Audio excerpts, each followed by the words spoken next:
Toda regra tem a sua exceção. E a gente vai para a exceção agora. A gente já viu uma exceção, porque a regra, em geral, é o livro dos Provérbios, né? Só que nem sempre as coisas acontecem dessa forma. Jó é um exemplo. E agora a gente vai começar a estudar o livro do Eclesiastes. Esse é texto, que vem logo depois do livro dos Provérbios. Eclesiastes é um livro bem pequeno, só tem 12 capítulos, ele é pequenininho, mas muito importante também.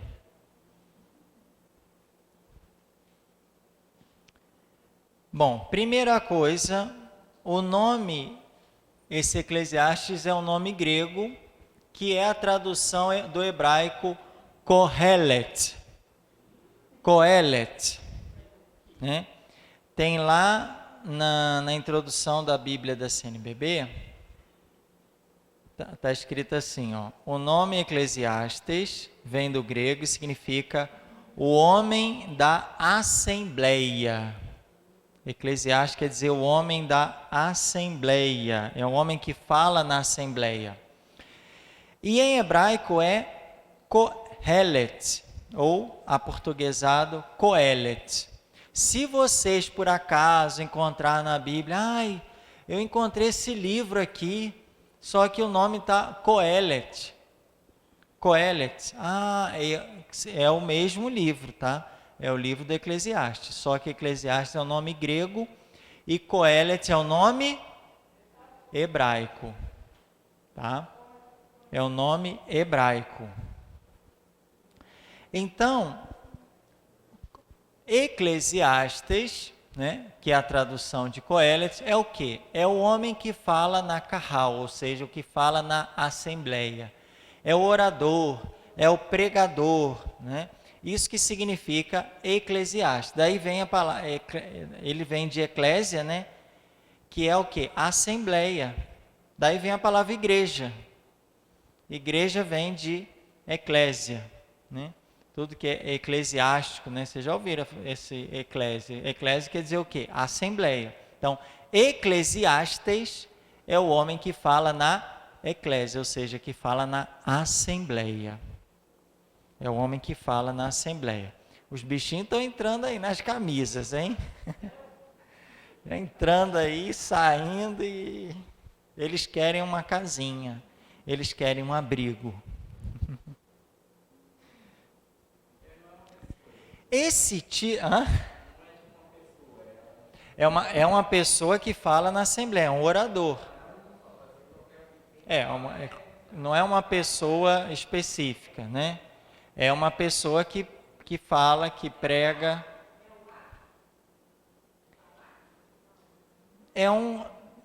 Seria o quê? Orador, pregador, seria isso. Alguém que fala na assembleia, um homem que fala na assembleia, seria um pregador. Ao invés de Eclesiastes, a gente podia pôr o título assim, pregador, orador, o homem que fala na assembleia. Você achou que fosse irmão de Salomão?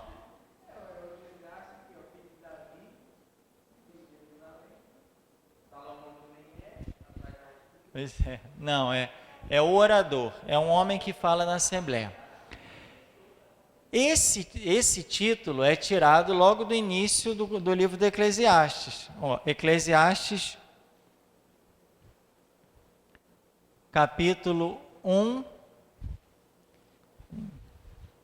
Vamos ver o versículo 12. Ou, se vocês quiserem, por exemplo, 1, 2. Aliás, o próprio 1 já tem lá, 1. Palavra do Eclesiastes, filho de Davi, rei de Jerusalém. Esse Eclesiastes é o orador. Vaidade das vaidades, diz o Eclesiastes. E o 12 fala, eu, o Eclesiastes, fui rei de Israel em Jerusalém. Então, é uma pessoa, é um orador, e esse orador pertence ao círculo dos sábios. E ele transmite reflexões propostas em uma assembleia de sábios ou discípulos. Então, ele vai pegar essas reflexões que eram proferidas, né, na assembleia e vai trazer aqui para o livro de Eclesiastes. São algumas reflexões que ele faz, que um pregador faz. É como se a gente estivesse lá na assembleia vendo alguém pregar. Aí o pregador começa: vaidade das vaidades, tudo é vaidade. Que proveito tira o ser humano de todo o trabalho debaixo do sol? Uma geração passa, outra vem, e a terra continua sempre a mesma.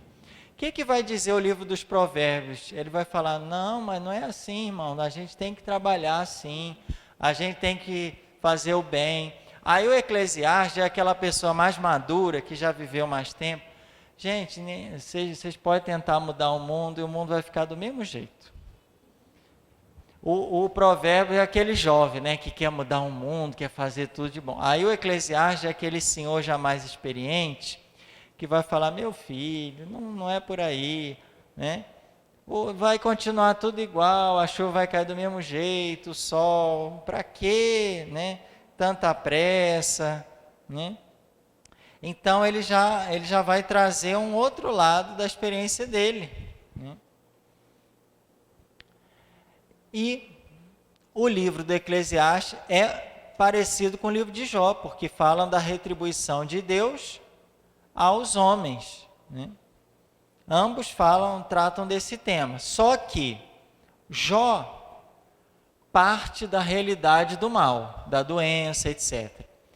E o Eclesiastes procede da vaidade ou da deficiência de todos os bens, né? Então, todos vão falar da retribuição. O que a gente vai tirar de proveito no final das contas, né? Jó vai falar a partir da doença. O que deu? Fui fiel a Deus, no final, olha aí, fiquei sem nada, fiquei doente, etc. O Eclesiastes vai partir de outro ponto de reflexão dele.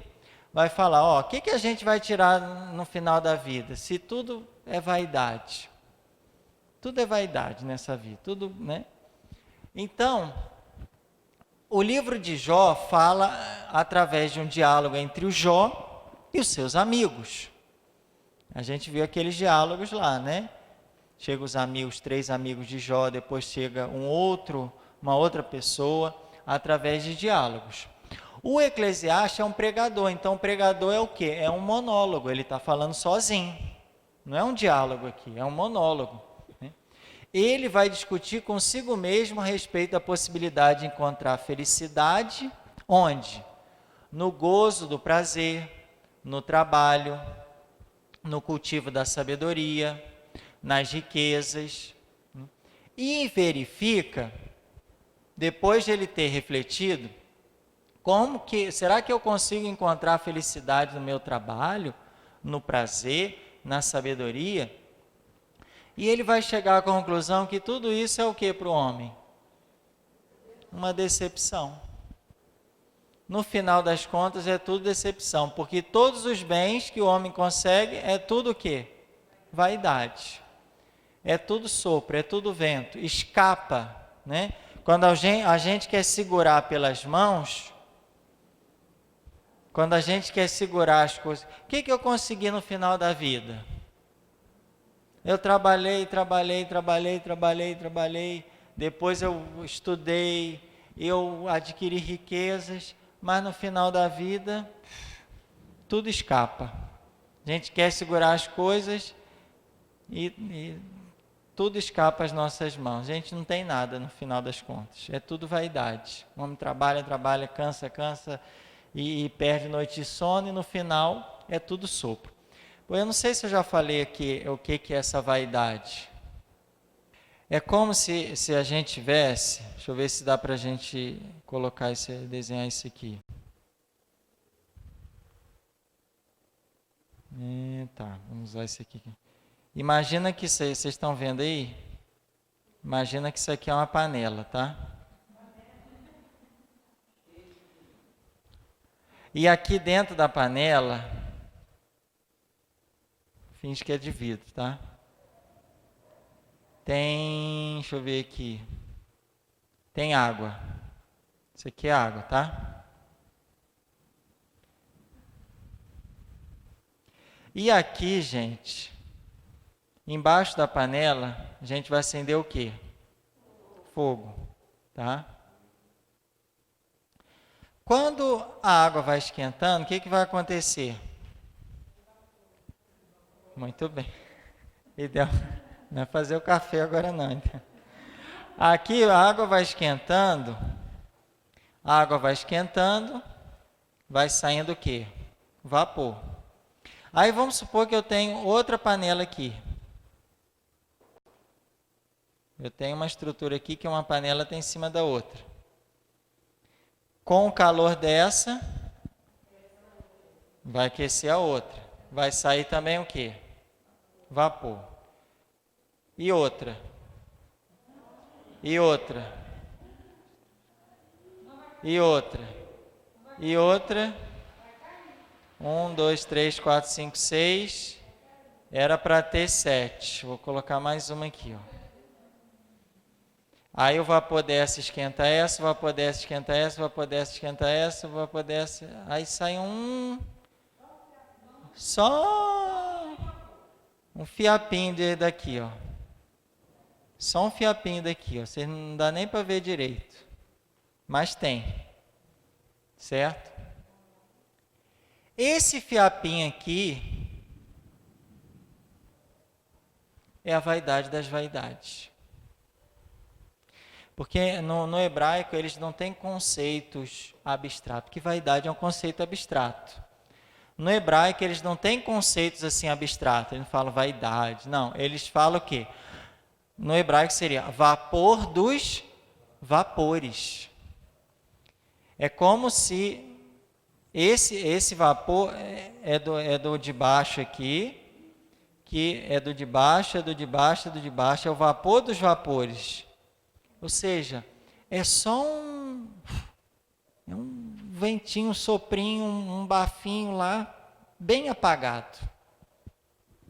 Então, no hebraico, o conceito, vaidade é um conceito abstrato. Vaidade, o que é vaidade? Você consegue tocar na vaidade? Não, você entende, sabe o que é, mas você não consegue tocar. No hebraico, eles falam o quê? Vapor dos vapores. É aquele vaporzinho lá pequenininho que vem de todos os vapores. Não é vaidade das vaidades? Então, é vapor dos vapores.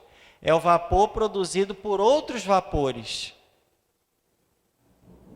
E ele vai falar o quê? Que tudo é vaidade. Na vida do homem, tudo é passageiro. Esse ventinho que você nem consegue enxergar direito, que você não consegue nem sentir direito, mas que a vida do homem, no final das contas, é isso aí.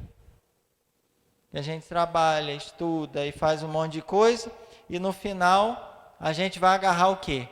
Esse vaporzinho aí. Tenta agarrar o vaporzinho, põe em 7 panelas e tenta ver esse vaporzinho lá, que é o vapor dos vapores, né? E é isso que a reflexão do livro do Eclesiastes, né, vai dizer, que a vida do homem, na verdade, é só um vapor. A gente trabalha, estuda e no final das contas, olha lá, é sopro, é vento. Escapa quando alguém quer segurar, né, acha que tem alguma coisa, eu acho que tem, né? E olha o que ele fala no 14: examinei todas as coisas que se fazem debaixo do sol, tudo é vaidade e aflição do espírito. Tudo que tem debaixo do sol é tudo vaidade. Tudo escapa nas mãos do homem. Olha lá. Tudo se encaminha para a morte, que põe termo a tudo. O que adianta trabalhar e depois, tu és pó e ao pó hás de voltar, né? E ele vai falar, olha, ninguém sabe o que acontece depois da morte. Ninguém sabe. Ninguém sabe o que acontece depois da morte. Então, o sábio aconselha o leitor a fazer o quê? Meu filho, vai gozar os prazeres da vida, os prazeres materiais, né? Come, bebe, se vista bem, perfume a cabeça em companhia da esposa, porque no final a gente não sabe o que vai dar, e no final é tudo vaidade. Então aproveita a vida, né? Que ele aproveita a vida, come, bebe, porque no final, né, tudo é um sopro que passa. Aí, quem lê o livro à primeira vista pode ficar confuso, né? Nossa, mas é um livro assim, né, diferente dos outros, né? A gente vê o Evangelho e vê um livro do Eclesiastes, por exemplo, né? O autor fala sem nexo sem lógica de muitos assuntos, né? Às vezes demonstra até um pessimismo, mas também um ceticismo, né? Ele não acredita em nada, não tem ideal nenhum, não tem sonho na vida, essa pessoa não tem sonho, é só vapor, a vida dela é só vapor, gente, né? Parece que é uma pessoa cética, né? Parece que é uma pessoa pessimista, e também dá a impressão de ser uma pessoa materialista, né? Porque fala assim, para a gente gozar os prazeres materiais do momento, e afirma que o homem não leva vantagem sobre os animais. Tudo vem do pó e volta para o pó. Não tem diferença nenhuma da gente para o animal, porque na verdade tudo vem do pó e vai do pó. Olha o que ele fala, 3,19 aqui, ó. 3,19. A sorte dos humanos e a dos jumentos é idêntica. Como o ser humano morre, assim eles morrem. E todos têm o mesmo sopro de vida. Nada tem o ser humano a mais do que o jumento, porque tudo é vaidade, né? Tudo é vaidade. Tem a reflexão bonita, o capítulo 3, né? Tudo tem seu tempo, momento para cada coisa, tempo de nascer e tempo de morrer, tempo de plantar e tempo de arrancar o que se plantou, tempo de matar e tempo de curar, tempo de destruir e tempo de edificar, tempo de chorar e tempo de rir. E ele continua, mas no final tudo é vaidade. Então aproveita a vida, né? Agora, se a gente for ler de modo mais atento, a gente tem que considerar algumas coisinhas aí, tá? Vamos agora aprofundar um pouquinho mais. O que foi, Cida? Você gostou desse, né? Primeira coisa que a gente tem que, vamos agora aprofundar um pouquinho. À primeira vista parece que é só isso, mas vamos aprofundar um pouquinho mais.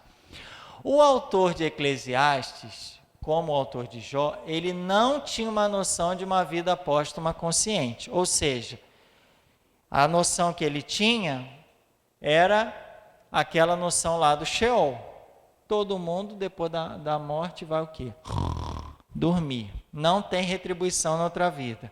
O bom do lado do mal, né? Não tem uma vida consciente, ou seja, vai todo mundo estar inconsciente, morreu, ficou inconsciente para sempre. Então, depois da morte, o ser humano entra num torpor e é incapaz de receber a retribuição dos seus atos bons e maus. Então, ele achava que é nessa vida, presta atenção, é nesta vida que Deus exerce sua justiça para com uns e para com os outros, ou seja, para com os bons e para com os maus. Quando que Deus vai ser justo? É aqui, gente, nessa vida, segundo Eclesiastes, segundo a concepção que ele tinha. Por isso que ele falou, aproveita enquanto você pode, porque na outra vida você vai dormir. Então aproveita o dia, fica até de madrugada aí fazendo alguma coisa, mas não dorme, porque quando você dormir, você não vai acordar de novo. Aproveita o seu dia, né? Ele achava, então, que é nessa vida que Deus vai fazer a justiça. E a experiência mostra que os ímpios são muitas vezes sadios, têm saúde, têm riqueza, e os fiéis são perseguidos e miseráveis. Então, o autor do Eclesiastes fica o quê diante disso aí? Desanimado, né? E o pregador fica desanimado, porque olha só, gente, não tem outra vida, pensa comigo, já não tem outra vida. A vida é só essa aqui. Então, a fidelidade a Deus, e a fidelidade a Deus, muitas vezes a gente não é retribuído. Porque a gente é fiel, fiel, fiel, e a gente vê o outro que não é fiel, e acaba tendo saúde, riqueza, muitos bens, muitos filhos, né, que é sinal da bênção de Deus, enquanto o outro lá que é fiel, está na miséria. Né? Então ele faz reflexão, aí ele fala, gente, eu estou desanimado, porque afinal das contas tudo é vaidade, né? Tudo é vaidade. Então, esse pensador, ele não é muito especulativo, né? Não é uma pessoa assim, de muita reflexão. Ele é um homem prático. Ele observa e fala o que ele está observando. Eu estou observando isso aí. Eu não vou entrar em profundidade, não. O que eu estou vendo na minha vida, na minha experiência, é que as pessoas, o cara é fiel, se deu mal, o outro é infiel, se deu bem. Não tem outra vida, estou desanimado, estou triste, né? Então, esse autor, ele é um homem prático. Ele está falando aquilo que ele observa. Né? E ele não sabe, o alento do homem sobe para cima, o alento do animal baixa à terra, né? Ele diz isso, né? Ninguém sabe se o alento do homem sobe para cima e o alento do animal baixa à terra. Quer dizer, da outra vida ninguém sabe dizer nada, né? Na verdade, ninguém vê a alma de um vivente percorrer a sua trajetória depois da morte. Então ele está falando o que ele está vendo, né? Ele está falando o que ele está vendo. A experiência dele, por isso que vem Eclesiásticos 12:7, 12:7 aqui também, é o último capítulo, ele vai falar o quê? 12:7.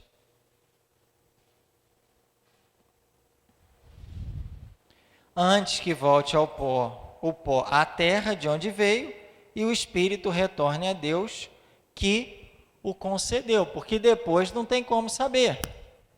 Eu estou falando da minha experiência. Aí, diante disso, o que o Eclesiastes fala? Porque depois não tem como saber aqui, ó. Eu estou vendo depois, ó, fulano morreu, está aqui, ó. Mas o que está acontecendo com ele? Não sei, não estou vendo. Né? A princípio, a concepção que a gente tem é que ele está inconsciente lá. Então, quando o Eclesiastes recomenda o gozo dos bens materiais, e aqui que está a diferença, ele não recomenda igual os ateus, porque o ateu não acredita em Deus. Quem é um ateu? Não acredita em Deus, certo? O Eclesiastes acredita em Deus? Sim. Aqui que está a diferença. Por isso que ele fala aqui, ó. Antes que eu volte ao pó, à terra de onde veio, e o espírito retorne a Deus. Então ele acredita em Deus. Ele fala que um dia esse espírito vai retornar a Deus. Porque Deus é a origem de tudo e é o fim de tudo. Então, quando ele fala para gozar dos bens materiais, ele, diferente dos ateus, na falta de perspectiva de recompensa no além, ele convida seus discípulos a gozar dos bens que Deus lhe dá no decorrer desta vida. Porque o ateu fala assim, como não tem Deus, gente, vamos aproveitar e gozar dos bens dessa vida, dos prazeres materiais, aproveita porque a matéria enquanto a gente está aqui nela, porque depois, ó, não tem Deus, não tem nada. Isso é o ateu. O Eclesiastes fala assim, olha, não sei o que vai acontecer depois. Não sei o que vai acontecer depois. Então, gente, se o Senhor te deu alguma coisa para você ser feliz, para você aproveitar, para você se alegrar nela, então se alegre, porque isso é um bem, é um dom de Deus para você. Que há uma diferença entre a gente gozar, ter alegria nas coisas materiais, e um ateu e por exemplo, uma pessoa que acredita em Deus. um crente que acredita em Deus, uma pessoa que crê em Deus. Porque o ateu goza porque ele não, né?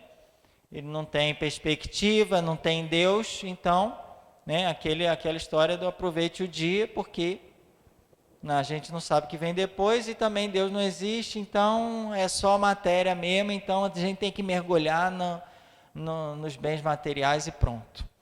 O Eclesiastes, ele não sabe o que tem na outra vida, mas ele sabe que tem Deus. E se existe Deus e a gente tem os nossos bens, de alguma forma foi porque foi concedido por Deus. Então, ele tem essa característica religiosa. Por isso, aproveite os bens materiais, porque esses bens materiais são provenientes de Deus, são dons de Deus. Então, aproveite eles. Porque um dia o seu espírito vai voltar para Deus. 12:7. Então, enquanto você estiver vivo, não tem os bens materiais, vamos aproveitar, porque isso é dom de Deus. Então, esse é um pouquinho a diferença do Eclesiastes para o ateu, né? E aí a continuação disso a gente vê no nosso próximo encontro, né?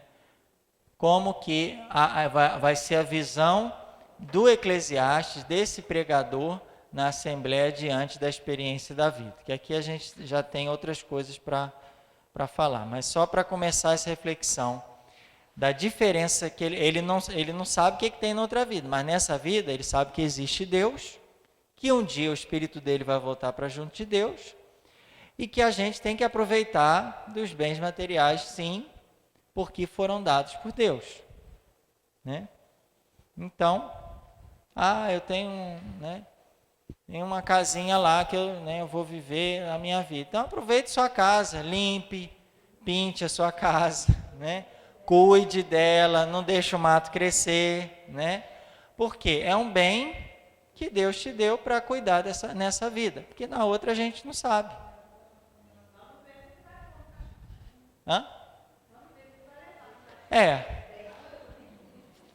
Não vai levar, né? Mas ele está desanimado porque ele vê que a pessoa trabalha e a vida é um sopro, né? E não sabe, porque aqui ele não sabe se tem outra vida. A gente sabe que existe uma outra vida. A nossa visão já é totalmente diferente dele. Porque a gente sabe que daqui a gente não leva nada. Mas vai ter uma outra vida. Só que ele não tinha esse conhecimento ainda, né? E é isso, vamos colocar 3 pontinhos na nosso estudo para a gente terminar, porque no próximo encontro a gente já termina Eclesiastes, que é curtinho, né? Mais uma reflexão de um pregador que está na Assembleia refletindo junto com as pessoas. Gente, então aproveite a vida, que é dom de Deus, que Deus nos deu assim para a gente tirar dela o proveito máximo, né? São os talentos que Deus também colocou para a gente multiplicar, melhorar e cuidar, né, e administrar enquanto a gente estiver nessa vida. Só que diferente dele, a gente sabe que tem uma outra vida. Glória ao Pai, ao Filho e ao Espírito Santo, como era no princípio, agora e sempre. Amém. Nossa Senhora das Graças, rogai por nós. Santo anjo do Senhor, meu zeloso e guardador, se a ti me confiou a piedade divina, sempre me rege, me guarde, me governa e me ilumina. Amém. Em nome do Pai, do Filho e do Espírito Santo.